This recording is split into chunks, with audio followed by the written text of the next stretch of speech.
So y'all, I had to get up really early for work this morning, so I don't have time to write these dreams that really stick out to me. I didn't have time to write it down. So the first dream, boom, we're in a class setting. There's all these kids, you know what I'm saying, adults of every kind. We're all taking this test that's pretty thick, you know what I'm saying? Like long nail thick. It wasn't no 20 questions. I felt like it was like 100 to 200 questions. Anyhow, so I get up to sharpen my pencils or whatever because I realized I didn't have one, so I had to go and pick one. So by the time I get done with that, I come and sit back down, go to sit down, and all of a sudden, the whole classroom is empty, yo. Like, the whole thing was empty, and it kind of tripped me out because there was a lot of us in there. That's a long-ass test, like, so my son and my fiance were there, my future wife. So I'm like, damn, where the fuck did all these people go? They didn't have an answer for me, so boom. We leave out the classroom, and it leads to this, like, factory-like place, which I have no clue. All I know is I just saw shit that really wasn't sticking out in my head. Just, like, dark bronzes, dark metals. And we just ended up leaving out. So as we're leaving out, all of a sudden, come to think of it, now that I can really think about what I saw and perceive it, we ended up in a fucking neighborhood, yo, with just cars and stuff. It was a neighborhood that was really unrecognizable. But sometimes in my dreams, I know where I'm at, but this neighborhood was unrecognizable, but we were walking in the same direction. So eventually, we knew what we were going to dream. So I started talking to them. I was like, that wasn't weird to y'all? No, my son, he's real smart. We can talk about anything. All types of shit. My fiance, too. So I'm like, that wasn't weird to y'all? I said, that was strange. That's not normal. You know, when I dream, I know when I'm dreaming. I can dream of my ancestors. I can tap into that reality. I can control my dreams. I know what I'm doing in my dreams. I can smell. I can see. I can hear. I can taste. Touch, feel, see in color. This one is like it normally when I dream, it's in color. I can see good vision, but around the sides, it's like how they do in the movies when it's a little blurry or whatnot. This time it wasn't like that. I had full access to see everything around me, peripherals. So I'm like, y'all, I know what's going on. This is a dream. And before we lay down, and I'm going to say this before I even go there. In my dreams, I have different lives. I'm always me. But it's like I have different lives. I don't know if these are lives that I've lived before I was me, or different worlds or galaxies, but I have different thoughts in these dreams. And I know the thoughts vividly. So anyhow, I remember in this particular dream of a dream that we lay down next to each other for some reason, because sometimes it happens. We'll be in bed, we're all watching movies, we're just cuddling. Doing what families do. So I'm like, y'all, we went to sleep next to each other, so maybe we're somehow connected. I said, this is strange. It doesn't make sense to you now, but we're in a dream. So I'm having a dream inside of a dream in a dream. And I'm like, y'all, I bet we could fly. So I do the same motion that I've been doing since I was a child. I take off and I'm fly. I was like, Malachi, try it. He was like, wee! And he took off, but it's like he couldn't handle it, so my fiance, my future wife, had to grab him and lift him back up, and all of a sudden we just take off and we're soaring through the fucking sky, and we're looking over all these nice homes and mansions and shit like that. So we start flying over this one particular place. It's beautiful. You can see the pools. They have a community pool. Then there's another pool that's really big in somebody's mansion backyard. So we ended up landing by the community pool area, which, come to think of, it looks just like the area where my dream ended before I went to another phase. So boom, after that, boom, it's done with. And I'm telling them this is a dream. Remember this when you wake up. So they wake up.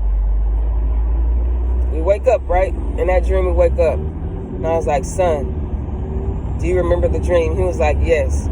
I said, what happened? He was like, we're taking a test. I said, what else happened? What did we do that you can't do here? He's like, we were flying. I was like, good job, baby, you remember. And so that to me is strange. In this particular galaxy or life that I lived, if we slept next to each other, our dreams linked together. And my family is full of seers and dreamers. So I guess that's maybe why my fiance couldn't have the same ability. But me and my son being next to each other and telling him, hey, this is a dream, we're dreaming together, it's a linked dream between three of us, which I never knew could happen until I was in this other life or galaxy living this dream. It happened. So boom, click, next dream. After I tell him that, all of a sudden it just leaves like, ooh, we gave her too much info. So after that, boom, we go to the next dream. My sister, Melinda's there, who's military. Tamika's there. Melinda's the oldest. I'm the youngest. Tamika's the second oldest. And my fiance's there. So we're just walking out of the movie theater, and I'm like, what the fuck? This motherfucker got on my hats. Now I remember all those hats vividly. And they're just sitting behind them like I left them there. Why would I have two hats? I don't know. Maybe sometimes I let my son wear a hat and he takes it off and don't want to wear it. Maybe the movie was scary, it dropped. I don't know. But anyway, so my lady was like, hey, are those y'all's hats? He was like, the fuck? Yeah, they're our hats. So what? I'm like, whatever. I got so many hats. Let's go. So we're walking out of the movie theater. It goes from sunshine, beautiful. Then it goes all the way to, what do you call it? Raining so fucking hard. So my sister Melinda supposedly went and got the car. All of a sudden, she disappears. So her friends roll up. Some European friends, white friends that she knows from Walmart, they roll up. But the dude is like so familiar to me. He's just so familiar. I don't know where the fuck I know him from. I don't, but I know him. He's just very familiar. And they're like, hey, we can give y'all a ride. And at this instance, my sister, Tamika, the middle child, is glitching from my fiance, Desiree, to herself. So I'm like, man, I know I drove. And all of a sudden I'm like, damn, I drove. But then I know I drove with my Linda, but somehow my dream is telling me my car is there. So I got pulled my car keys out. I'm walking, trying to find my fucking car. It's not there where I think it was. My Linda's not there in whatever car that she rented. I say rented because she's military, so she never really brings her car, you know. So I look over to the right in my peripheral. I see these cars flipped over to the side like they was on the curb. But something so strong, when it wasn't even that strong, just boom, flipped them over. And that right there again told me, you're still dreaming. A dream inside of another dream inside of another dream inside of another one. So, boom. And as I was walking, I told you, it stopped raining hard and it started glitching. That was the point of her friends coming over. They drove onto the curb and he was all drenched. I was like, he didn't have to do that. He went and got the car just to, it was a loan car like my cousin John, like a Crown Vic or something. And he went and got that just so he could take us home. We wouldn't have to walk in the rain or catch an Uber. So like I said, as I was walking to check to see if I had my car, which wasn't there, my sister was glitching from Desiree to Tamika. I'm like, what the fuck? So he ends up driving up and he drives us back around. For some reason, it's really crowded. The movie theater is very strange looking now. It no longer looks like a movie theater. The movie theater looks like it would be the front of some type of big mansion. Okay? Now, I end up some reason, I'm in the car, I take one shoe off because I love shoes. It's a Deion Sanders shoe, red and black, strap and gold check on them. I take it off on the right side because it's very tight in the back, just like my cousin's. And I didn't want to mess it up. And I kept the other one on because it's near my girl, and I know she wasn't, there was more room on that side for some reason. So, and all of a sudden, we're just not in the car, okay? Everyone disappears. It's Desiree and one of her really beautiful European white friends. And then me and her brother, which they weren't even there at the time. But some reason we know these people, they're cool. I'm hanging with the brother, she hanging with the beautiful sister. And so, like I was saying before, we were in the car and it was really crowded. So he drives over the curb, somehow goes through this small space and doesn't wreck like on Harry Potter when that little head is driving and shit. It's like Bumbleclaw and all that bullshit. So he fits through there somehow. And all of a sudden we just jump to this area that looked like where me and my son and my fiance were, the swimming pools, and we were flying. This is like the front entrance of it, but at the same time it looked like a movie theater over there in Austin we used to go to. Beautiful stone. You could look down to the water. So me and the brother, all of a sudden, we're like, damn, where did your sister go? I'm like, damn, where'd my wife go? Where'd she take my wife to? So we go inside the only doors that was in front of us as we're walking up admiring the beauty. And all of a sudden, these tall ass, he's like, oh, they're from Narnia. All of us, we're next to each other because I'm freaked out. And he's like, I see all these people, and all of a sudden they're screaming my fiance's friend's name. They're screaming her name. Like, oh, you're so beautiful, you're so blue, blue, blue, blue, blue. And I'm like, how the fuck do they know her? And they're from Narnia. And he knows, they know more than what they're letting off, right? So at this time, I'm like, damn. When I woke up and I just left the house before I got into the car, I'm like, damn, baby, I feel like they led you in there to be sacrificed or something. They knew her. But anyhow, they're tall as fuck. Their skin is very pale. And they use golds, bronzes, and silvers for their makeup. And these people are tall. Like my waist, their waist was to my fucking head. Okay? It tripped me out. So I'm like, what the fuck? And I'm just looking at them in my eye. I'm like, wow. And they saw me as a peasant or something. So they shuffled me and her brother out as we hear them screaming, oh, you're so beautiful, Kasha, or Crystal, or Kasha. Something with a K, my spirit's telling me. So they push us out. And I'm like, bro, where the fuck is my fiance? Where's Desiree? Where's your sister? At this time, he's like, they're doing some type of chanting or talking that I can't remember, but it was very strange. And he's like, shh, be quiet, lower your voice. And I'm like, hell nah. At this time, we're walking back down the stairs. Family is important to me. I want to know where the fuck my fiance is and how they knew your sister's name. He was like, they're from Narnia. That's all he said. He was like, lower your voice. So I started whispering. I said, bro, this is some weird ass shit, bro. They probably the type of people who drink blood. Did you see how tall they was? They probably doing rituals right now. And all of a sudden, I keep talking, whispering. I done shut up like he told me to.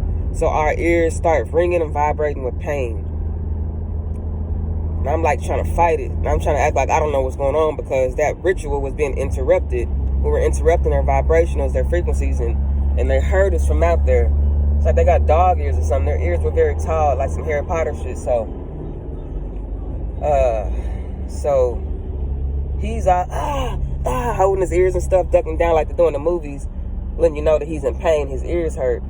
We're gonna bleed out, like in that one movie, Jumpers or whatever, when they could control shit and the girl draws shit. Anyway, that's another story. So I'm ignoring it, and I'm in pain at the same time. I'm trying to ignore it so they don't know that I was the one talking, interrupting the ritual. So I'm trying to go down the stairs. I'm like, fuck this dude. He tripping. He know more than what he's saying. He told me to be quiet. And now our ears are ringing. I said, something ain't right. So I walk down the stairs, and all of a sudden, something snatches me up. And I time portal jump to a whole different place. So now it's like, it's no longer daytime. The sun is set when it was bright outside. It was like early afternoon, 2 o'clock. And it's really strange. I don't know. It was just very dim. It was a castle-like setting. I guess we're back in Narnia. They time travel us back to Narnia. Me and her brother, I still don't know where my lady is. I still don't know where his sister is. And this shit is getting strange to me. So I'm like, bro, where the fuck are we? We're sitting at this big round or stone table. This circle. And so I'm like, bro, where are we? Where he's like, be quiet. And I'm like, what the fuck you mean? We just got taken here. I don't know where the fuck we at. You know how black people do. So he know more than what he letting off. So in my head, I'm like, what the fuck? So this man comes out with this whip like they have for the BDSM or fraternities. It's like a leather. And he hits us with it. It's gray. He hits our legs with it. Alright? And he hits me too. And then he slapped us in the face with it. But now that I'm remembering, he didn't. He was just wiggling the shit in front of my face. Like trying to scare me or fuck with me. I'm like, what the fuck? I'm just looking at him, pissed off. He knows it. So all of a sudden he slaps this shit down on the table. It's a whole bunch of letters that I need to decipher. Some are far apart, some are really close together, some are like a cross up and down. I'm like, what the fuck is this? What is this? And he got the thing like, shut up. So at this time, they don't want me talking in my dream. So we're going through telepathy. So no more talking is telepathy from here on out, which is strange. So he points to it. In telepathy, he tells me, hey. So I put up one finger. He says, yes, with telepathy. So I shake my head. I write that shit down. Some are letters and some are numbers, so you have to decipher different shit. And the letters look like English, but it's like Romans letters, English. Strange, right? Alright. So boom, out of nowhere, I could tell it was his wife. She comes out, her face is covered. She has a veil over her face, and she has a mask on. She has on, like, this color right here. Exactly. With cream. The veil. I didn't check the other part out. Alright? Her face is totally covered. And she picks up a ball the same color like this, but more of a pearl clear. Like balls that you can put over the wind for games, and it just blows it up. So this bitch is doing this. She throws a ball in the air, and she's just hovering under the ball, and the ball is just floating. I'm like, whoa, wow. And I'm speaking, I'm like, oh shit, I forgot I ain't supposed to. I was amazed. So at this time, the dude is like, damn, she not nervous no more. We took her to this distant land, time travel, we ported her ass, and she's amazed by this. Something's captivating her, and she's not saying what the fuck, so he starts acting more nice. So we start talking. He speaks English with the foreign language. I don't know what it was. He's just like, boom, boom. This is Q. So I'm like, damn, what is Q? I'm like, 1, 2, 3, 4. You know. And so I'm trying to figure out what letter it's going to be or what number it's going to be. He's like, yes, you got it. You got it. And I wake up like, what the fuck? You know what I'm saying? I do all this, and this was like a 10 or 15 minute dream in our world right here. So I wake up and I'm just like, that was a weird ass dream. At the same time, it was very strange, intricate, like. So these big ass tall people come all the way to the US, just like Pope, shit on their head, all this different color makeup, bronze, silvers, and golds makeups, tall as fuck. I felt like they was 7 to 10 feet tall. Like their average height was like a doorway would be. You know what I'm saying? These hoes are tall. Now to me, I'm like, what the fuck is going on? But yeah, that shit, man. It was all just strange. Everything I'm getting from that is like, is there gonna be another race that comes over? Are there people who do this? Which, you know, I really wouldn't fucking be surprised. You know what I'm saying? I really wouldn't be the slightest surprise at all. But deciphering the dream when I was up, I was like, baby, they took you. They knew what was going on. They took you, and they were using you to drain your blood for some ritual or some type shit. But anyways, yeah, that's my dream. I felt the need that I needed to speak it so I could better more understand it. And plus, I don't forget them anyway. So, all right, y'all have a good day.